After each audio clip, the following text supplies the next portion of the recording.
most welcome dear students. So now we are on the unit number 3rd, that is about laws of motion.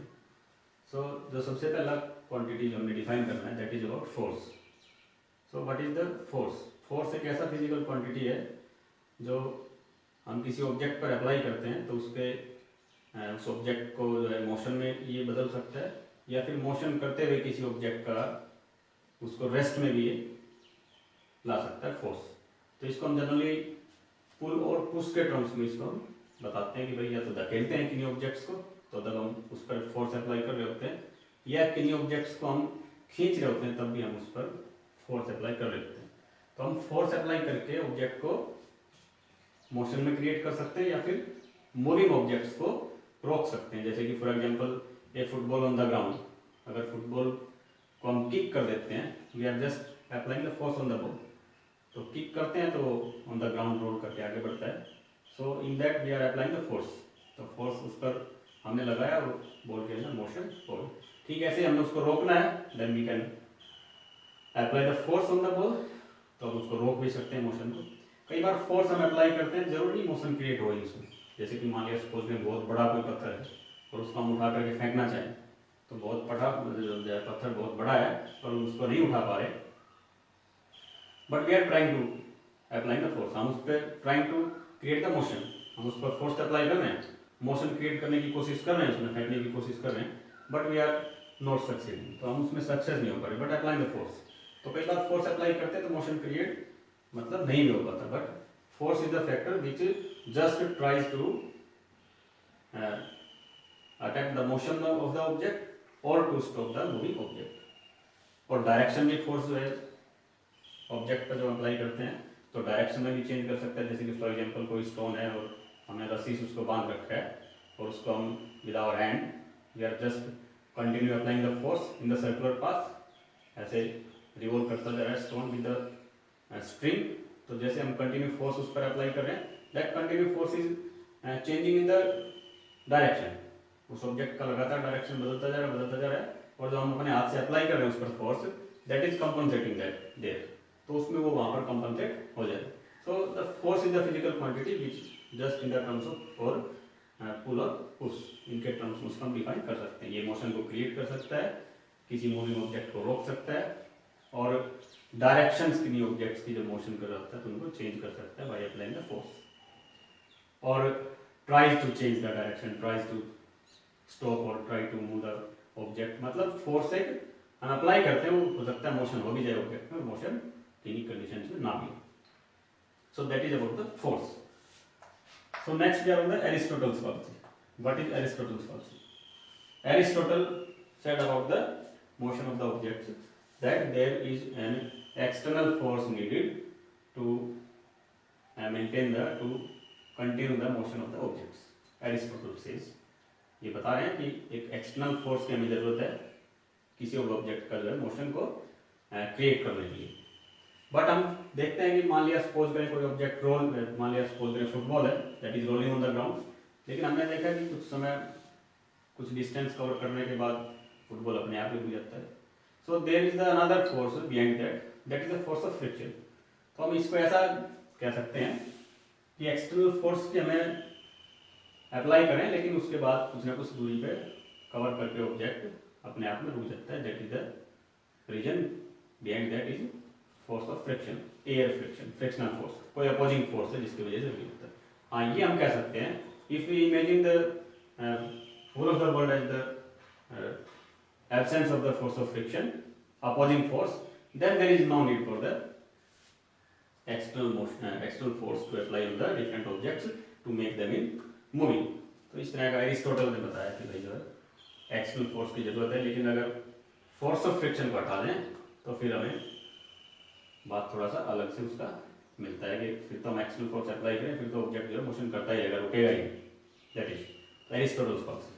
So after that about the what is Galileo's laws of inertia. What is Galileo's laws of inertia? तो Galileo ने जो अपना motion के बारे में study किया that was on the inclined plane.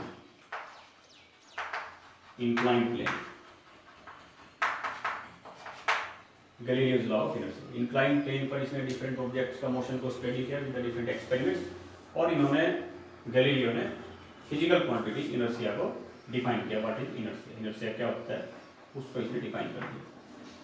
तो Galileo ने अपने डिफरेंट एक्सपेरिमेंट्स लिए। इवन मोर, सो कोई ऑब्जेक्ट लिया spherical on the incline plane, उसको टॉप पर ले जाकर के फ्री कर दिया, इट विल एक्सेलरेट। तो इस तरह का ऑब्जेक्ट जब उसने टॉप पर ले जाकर के फ्री किया तो उसने पाया कि उसका वेलोसिटी लगातार जो है बढ़ जाता है, एक्सेलरेट्स। ठीक ऐसे ही बॉटम से इंक्लाइन प्लेन पर अगर धकेल दें किसी ऑब्जेक्ट को, स्फेरिकल सिलेंड्रिकल ऑब्जेक्ट को, तो उसने मिला that object is D accelerating, D accelerate. वो कहीं कहीं किसी ऊंचाई पर जाकर के किसी तरह का डिस्टेंस कवर करके कहीं न कहीं किसी पॉइंट पर जाकर के ऑब्जेक्ट रुक जाता है।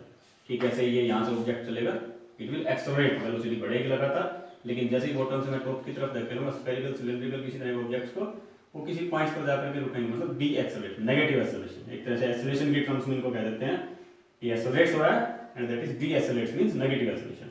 और कह रहा है अगर कोई स्मूथ कोई हॉरिजॉन्टल सरफेस है और उस पर अगर ऑब्जेक्ट को फोर्स अप्लाई कर दें तो फिर वो विदाउट एनी एक्सेलरेशन और डीएक्सेलरेशन मोशन करता रहता है। मतलब गैलीलियो ने कुल मिलाकर के अपने एक्सपेरिमेंट्स और भी कुछ इन्होंने अपनी स्टडीज किए गैलीलियो, तो इसने स्टडी किया about the motion of the objects on the inclined planes, और इसने फिर डेफिनेशन बताया about the what is inertia. तो इनर्शिया क्या होता है, what is inertia, what is inertia. Inertia का मतलब होता है, मतलब जो इन्होंने डिफाइन किया, that is the inherent property of the materials objects by the virtue of which any of the object tends to change its position of rest और the position of motion itself. मतलब अपने आप में वो उसका position को या motion वाली पोजीशन को चेंज करने की कोशिश नहीं करता है। That is the inertia of the object. मतलब हमें उस ऑब्जेक्ट का पोजीशन, चाहे वो मोशन में है किसी भी ऑब्जेक्ट को, चाहे वो रेस्ट में है, उसको हमने बदलना है। अगर उसका स्टेट मोशन ऑब्जेक्ट कर रहा है तो उसको रेस्ट में लेकर के आना है तो फोर्स अप्लाई करना पड़ेगा, रेस्ट में ऑब्जेक्ट उसको मोशन में करना है तो हमें फोर्स अप्लाई करना पड़ेगा, मतलब वाइस वर्सा। तो एक इनहेरेंट प्रॉपर्टी ऑब्जेक्ट का कि अपने आप में कोई ऑब्जेक्ट अपनी रेस्ट की पोजीशन और मूविंग पोजीशंस को नहीं उसमें चेंज करते हैं। There should be the need of the external force, हमें वहां पर एक्सटर्नल फोर्स चाहिए। तो ये चीज यहाँ पर इसने इनर्शिया का डेफिनेशन इन्होंने बताया। हालांकि जो नेट फोर्स है दैट में भी जीरो।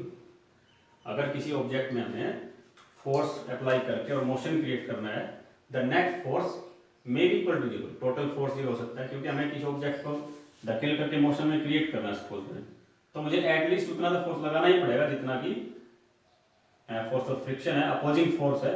जैसे ही मैं अपोजिंग फोर्स और फोर्स ऑफ फ्रिक्शन को कंपनसेट कर दूंगा, there will be the motion in the object, तो स्टार्ट हो जाता है। तो net force may be zero even in the case of constant velocity. अगर कोई ऑब्जेक्ट कांस्टेंट वेलोसिटी से मोशन करता जा रहा है, मोशन करता जा रहा है, the force on the object will be zero, but object is moving.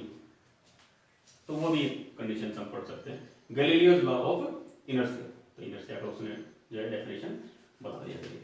So now we are on the topic that is what is linear momentum. Linear momentum क्या होता है? तो मान लिया सपोज करें कोई ऑब्जेक्ट है जिसका मास m है and it is moving on the straight line with velocity v. The linear momentum is the physical quantity which is equal to the product of the mass of the object and the velocity of the object. It can be said as. So linear momentum is the vector quantity.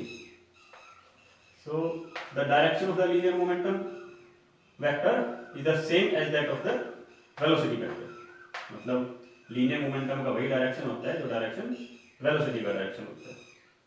सो इसके units अगर हम find out कर लें, dimensions और units, so m is in kilogram and velocity is in meter per second. So the units of the linear momentum physical quantity becomes equals to, these are the derivatives, kilogram meter per second. So these are the derivatives and the dimensions of the physical quantity that is linear momentum.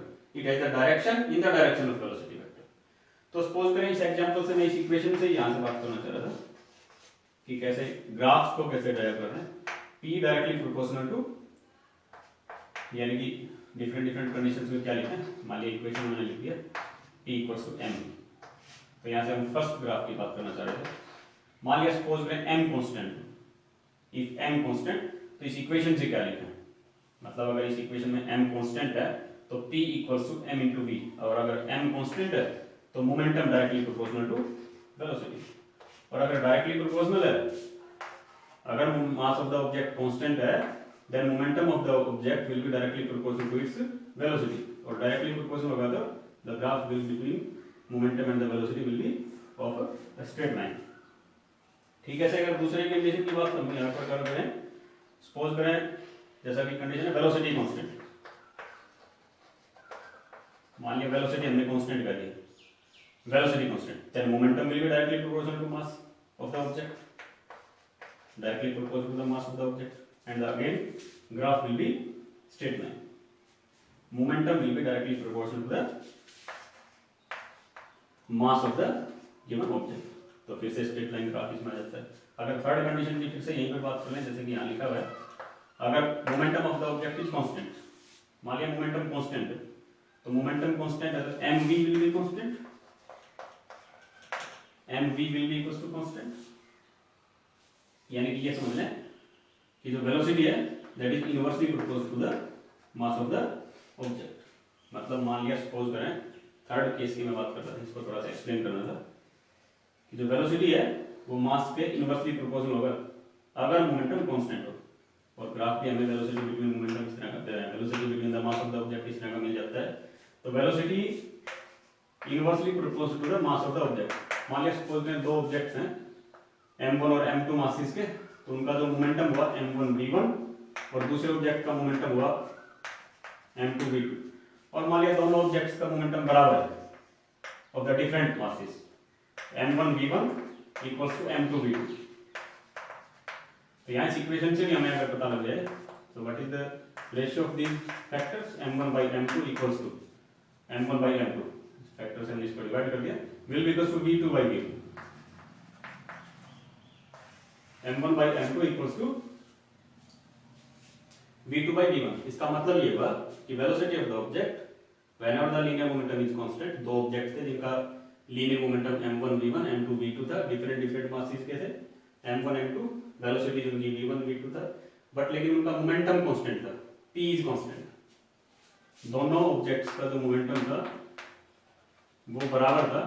तो उस condition में क्या हमने conclude किया कि m1/m2 equals to v2/v1, मतलब conclude किया कि जो वेलोसिटी है उल्टा यहाँ पर फैक्टर है m1/m2 इक्वल्स टू v2/v1, यानी कि velocity inversely proportional to the mass of the object. मान लिया जिस ऑब्जेक्ट का मास ज्यादा है, heavier object will have the lesser velocity and vice versa, और लाइटर ऑब्जेक्ट होगा उसका वेलोसिटी ज्यादा होगा।